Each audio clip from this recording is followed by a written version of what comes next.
आवश्यक वस्तु अधिनियम 1955 एक्ट नंबर 10 है 1955 का। और धारा 10 इसमें है कंपनियों द्वारा अपराध। धारा 10 क्या बताती है? कंपनियों द्वारा अपराध। उपधारा 1 क्या कहती है कि यदि धारा 3 के अधीन किए गए किसी आदेश का उल्लंघन करने वाला व्यक्ति कंपनी हो तो प्रत्येक व्यक्ति जो उस उल्लंघन के समय उस कंपनी के कारोबार के संचालन के लिए उस कंपनी का भार साधक और उसके प्रति उत्तरदायी था, और साथ ही वह कंपनी भी ऐसे उल्लंघन के दोषी समझे जाएंगे तथा तदनुसार अपने विरुद्ध कार्रवाई किए जाने और दंडित किए जाने के लिए भागी होंगे। परंतु है इसका कि इस उपधारा की कोई बात ऐसे किसी व्यक्ति को दंड का भागी नहीं बनाएगी यदि यह साबित कर दें कि उल्लंघन की जानकारी उसकी जानकारी के बिना किया गया था, कि जो भी उनके सदस्य में से किसी ने भी जो उल्लंघन किया था उनकी जानकारी के बिना किया था, या उसने ऐसे उल्लंघन का निवारण करने के लिए सब तत्परता बरती थी, तब ऐसे किसी व्यक्ति को दंड का भागी नहीं बनाएंगे। उपधारा 2 कहती है कि उपधारा 1 में किसी बात के होते हुए भी जहां इस एक्ट के अधीन कोई अपराध किसी कंपनी द्वारा किया गया हो, तब यह साबित हो कि वह अपराध कंपनी के किसी निदेशक, प्रबंधक, सचिव या अन्य अधिकारी की सम्मति या मौनानुकूलता से किया गया है या उसकी किसी अपेक्षा के कारण हुआ माना जा सकता है, वहां ऐसा निदेशक, प्रबंधक, सचिव या अन्य अधिकारी भी उस अपराध का दोषी समझा जाएगा तथा तदनुसार अपने विरुद्ध कार्रवाई किए जाने और दंडित किए जाने का भागी होगा। अब इसका स्पष्टीकरण है 2 कि इस धारा के प्रयोजनों के लिए स्पष्टीकरण में है इसके 2 बिंदु। स्पष्टीकरण का खंड क है कि कंपनी से कोई निगमित निकाय अभिप्रेत है और इसके अंतर्गत फर्म या व्यष्टियों का अन्य संगम भी है। ख में है फर्म के संबंध में निदेशक से उस फर्म का भागीदार अभिप्रेत है।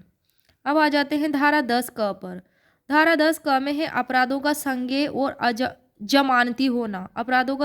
जमानती होना। सीआरपीसी में किसी बात के होते हुए भी इस धारा के अधीन दंडनीय हर एक अपराध क्या होगा? संज्ञेय होगा। धारा 10 ख में तो अपराधों का संज्ञेय और जमानती होना, और 10 ख में है न्यायालय को इस एक्ट के अधीन सिद्ध दोष कंपनियों के नाम, कारोबार के नाम आदि प्रकाशित करने की शक्ति। उपधारा 1 कहती है कि जब कोई कंपनी इस एक्ट के अधीन सिद्ध दोष ठहराई जाती है, तब उस कंपनी को सिद्ध दोष ठहराने वाला न्यायालय इस बात के लिए सक्षम होगा कि वह कंपनी का नाम और कारोबार का स्थान, उल्लंघन का स्वरूप, यह बात की कंपनी उस प्रकार सिद्ध दोष ठहराई गई है और ऐसी अन्य विशिष्टियां जिन्हें कोर्ट मामले की परिस्थितियों में समुचित समझे कंपनी के खर्चे पर समाचार पत्रों में या ऐसी अन्य रीति से प्रकाशित कराएं जैसी न्यायालय निर्दिष्ट करे। उपधारा 2 में है कि उपधारा 1 के अधीन कोई प्रकाशन तब तक नहीं किया जाएगा जब तक कोर्ट के आदेशों के विरुद्ध अपील करने की अवधि अपील किए बिना समाप्त न हो गई हो या ऐसी अपील किए जाने पर निपटा न दी गई हो, तब तक प्रकाशन नहीं होगा। उपधारा 3 कहती है कि उपधारा 1 के अधीन किसी प्रकाशन के खर्चे कंपनी से इस प्रकार वसूल किए जाएंगे मानो वे कोर्ट द्वारा अधिरोपित जुर्माने हों। इसका स्पष्टीकरण है धारा 10 ख का स्पष्टीकरण है कि इस धारा के प्रयोजनों के लिए कंपनी का वही अर्थ है जो धारा 10 के स्पष्टीकरण के खंड क में है। अब है धारा 10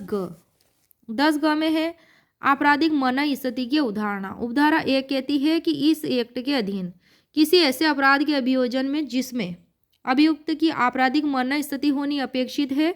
कोर्ट ऐसी मरना स्थिति विद्यमान होने की उपधारणा करेगा, प्रिज्यूम करेगा, किंतु अभियुक्त के लिए साबित करना प्रतिवाद होगा कि उस अभियोजन में अपराध के रूप में आरोपित कार्य की बाबत उसकी ऐसी मना स्थिति नहीं थी, मतलब वो ऐसा मनोदशा नहीं रखता था, ऐसी मंशा नहीं रखता था, ये उसको प्रतिवाद में साबित करना होगा। स्पष्टीकरण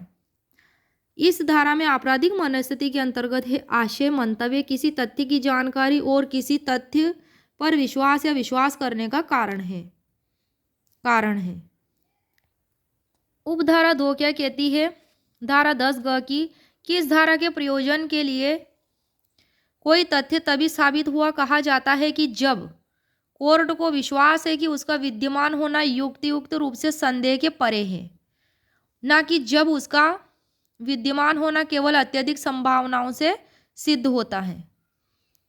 तब वो साबित हुआ माना जाएगा, अन्यथा नहीं। अब है इसमें धारा 11, अपराधों का संज्ञान से संबंधित है धारा 11 कि कोई कोर्ट इस एक्ट के अधीन दंडनीय किसी अपराध का संज्ञान उस दशा के सिवाय नहीं करेगा जिसमें कि ऐसे अपराध को गठित करने वाले तथ्यों की लिखित रिपोर्ट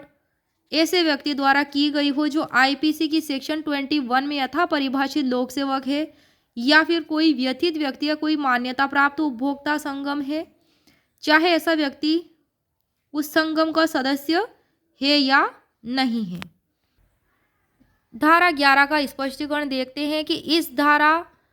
11 और धारा 12 क के प्रयोजनों के लिए इस धारा का मतलब है धारा 11 और धारा 12 का क्लोज क। धारा 12 का में जो क्लोज क दिया गया है उपधारा 1 में वह के प्रयोजनों के लिए मान्यता प्राप्त उपभोक्ता संगम से कंपनी अधिनियम 1956 या तत्समय प्रवर्तित किसी अन्य विधि के अधीन रजिस्ट्रीकृत स्वैच्छिक उपभोक्ता संगम अभिप्रेत है। धारा 12 में है जुर्माने के बारे में विशेष उपबंध।